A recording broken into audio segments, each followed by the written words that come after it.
నాతో పాటు శేఖర్ చంద్ర గారు ఉన్నారు. రారాజు అంటూ ఒక కొత్త సినిమా కొత్త ప్రయత్నంతో ఆయన మన ముందుకు వస్తున్నారు. సో ఈ సినిమా ఓన్లీ మ్యూజిక్ పైనే జరుగుతూ ఉంటుంది. సో ఒకసారి ఈ సినిమాకి సంబంధించిన మ్యూజిక్ గురించి ఒకసారి ఆయనతో మనం మాట్లాడదాం. సో శేఖర్ గారు చెప్పండి, ఒక ఫేస్లో ఎక్స్ప్రెషన్ చూసి లేకపోతే ఒక సీన్ చూసి మనం మ్యూజిక్ వేయడం ఇన్ని రోజులు జరిగింది. సో అసలు మొహాలే కనిపించకుండా ఎక్స్ప్రెషన్ లేకుండా మ్యూజిక్ ఒక ఎక్స్ప్రెషన్ లాగా వాడాలంటే ఇది ఈజియెస్ట్ జాబ్గా అయిపోయిందా, లేకపోతే కొంచెం టఫెస్ట్గా ఏమన్నా అనిపించింది? అవునండి, ఇది ఒక డిఫరెంట్ జాబ్ అండి. అంటే డిఫరెంట్ ఎక్స్పీరియన్స్ నేను ఫేస్ చేశాను.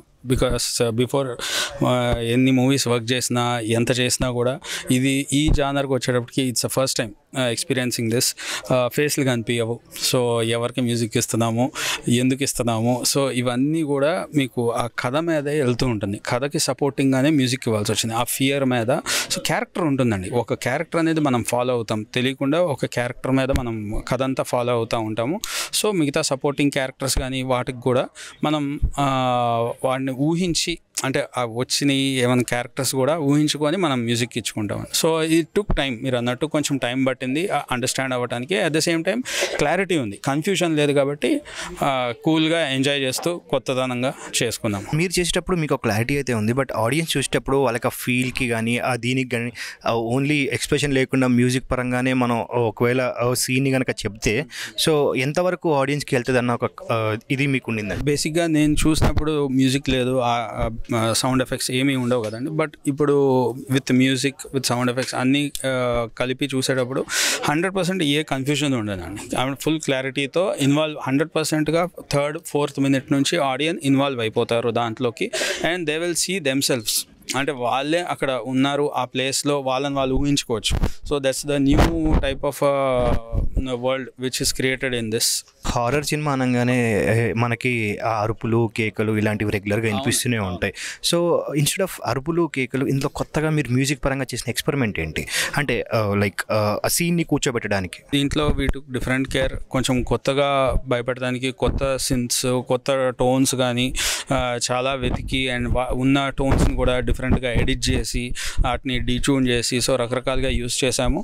అట్ ద సేమ్ టైం మీరు అన్నట్టు అరుపులు కేకలు లేకుండా హారర్ సినిమాలు ఉండవు. ఏదర్ సినిమాల్లో అయినా అరుపులు కేకలు ఉండాలి, లేదు ఆడియన్స్ నుంచి అయినా అరుపులు కేకలు రావాలి. So we took that different care. కొంచెం మెలోడీస్కి మీరు పెట్టింది పేరు, మంచి హిట్ సాంగ్స్ ఇచ్చారు. సో ఒక పెప్పు సాంగ్ మీ సైడ్ నుంచి వస్తుందంటే అది పక్కా హిట్. సో ఇలాంటి టైంలో ఇలాంటి ఒక ఎక్స్పెరిమెంటల్, అంటే కమర్షియల్గా రెగ్యులర్గా చేసుకుంటూ పోతే పెద్దగా ఏం ఇది ఉంటుంది. సో ఇట్లాంటి ఒక ఎక్స్పెరిమెంటల్ మ్యూజిక్ చేయాలి అనుకున్నప్పుడు మీ థాట్ ప్రాసెస్ ఏముండే, అంటే దీని గురించి చేసిన హోంవర్క్ ఏంటి? బేసిక్గా హోంవర్క్ ఎక్కువ, డైరెక్టర్ అనేది ఆయన బాగా హోంవర్క్ చేశారండి. బికాస్ నేను కథ విన్న తర్వాత కన్ఫర్మ్గా క్యాస్టింగ్ ఉంటే బాగుండని నేను బాగా ఆయనతో డిస్కస్ చేశానని చెప్పాను. బట్ ఆయన చేసిన గ్రౌండ్ వర్క్ ఎంతగా ఉందంటే ఆయన నన్ను కన్విన్స్ చేశారు. అట్ ద సేమ్ టైం ఇప్పుడు 100%గా ఆడియన్స్ని కూడా కన్విన్స్ చేస్తారు. ఎందుకంటే ఎక్కడ కూడా కన్ఫ్యూజన్ లేదు. ఆయన క్యారెక్టర్ని ఎక్కడ బిల్డ్ చేయాలి, ఎక్కడ ఎమోషన్ ఏంటి, విజువల్లో ఇది ఆయన ఫస్ట్ థింగ్. ఆయన బేసికలీ ప్రొడ్యూస్ చేశారు ఆల్రెడీ బిఫోర్ ఒక మూవీ, బట్ ఇది డైరెక్ట్ చేస్తున్నారు. సో సగం అక్కడ నేర్చుకున్నారు ఫిలిం టేకింగ్ గురించి, కొత్త థాట్తో వస్తున్నారు. So definitely he did his work. ఏదో వేగ్గా తీశారు, సరే జస్ట్ ఒక ఫేస్లు కనిపించవు కాబట్టి మీరు అందరూ వచ్చి సినిమా చూడాలి అన్న కాదు. స్టోరీ ఉంటుంది, it will be a new experience. And ఆయన ఎక్కడ కూడా క్వాలిటీ పరంగా కానీ క్లారిటీ పరంగా కానీ ఎక్కడ కూడా కాంప్రమైజ్ అవ్వలేదు.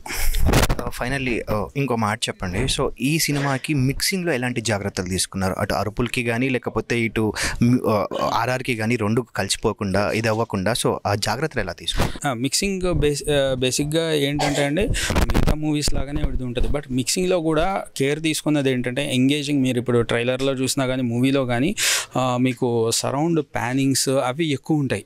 Because we have to keep years engaging. So దానికోసం మన రాధాకృష్ణ గారు ఇది డిటిఎస్ మిక్స్ చేశారు. So he took definitely very good care. ఎక్కడ సరౌండ్ ఇవ్వాలి, ఎక్కడ ఎట్లా ప్యానింగ్ చేయాలి, సో అవన్నీ బికాస్ ఇయర్స్ ఎంగేజింగ్గా ఉండాలనేసి. ఫ్యూచర్ ఉన్నాయండి. అంటే 5 మినార్ అని ఇప్పుడు ఒకటి బ్యాక్గ్రౌండ్ స్కోర్ జరుగుతుంది. అండ్ సహాన్ ఒక మూవీ జరుగుతుంది, కూర్మనాయికి, అండ్ ఫ్యూ అదర్ మూవీస్ ఇంకా పేర్లు పెట్టలేదు కొన్ని. Thank you so much.